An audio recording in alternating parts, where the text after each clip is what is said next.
Hi, Kelly Eckholt here to update you with the key events of the week. So this week we saw a continued run of relatively disappointing data on how the economy's fared through August and September. The lowlights there were that we got migration data for August, which suggests that still considerable numbers of New Zealanders are leaving the country.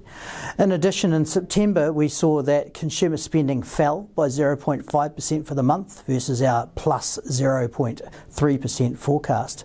And also house prices in September were flat nationally.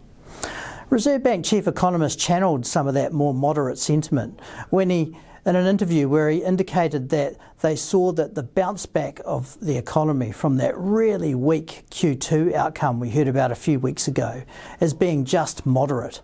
And that's certainly in line with what our nowcasts for GDP are telling us for Q3 and Q4. More positively, we've actually seen some pretty decent tourism numbers emerge.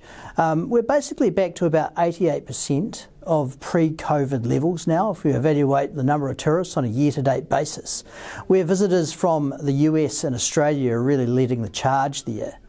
The lower exchange rate, I think, is kind of like helping us out a bit, makes us a bit more attractive. And also in some cases, such as Japan, we're seeing that there's increased visitors because that economy is actually doing relatively well compared to what they've been doing for a long time now. We've also finalised our forecast for what we think the third quarter CPI is going to show when that data comes out on Monday. We think we're going to get a 3% headline inflation rate for that quarter. And you know, that basically means that the Reserve Bank, I think, is going to be toying between, say, a 25 and 50 basis point cut when we get to their meeting at the end of next month. And I would say there's a decent chance they think about that 50-point cut, but there's a bit more water to go under the bridge there, I think. I'll be back to update you again next week.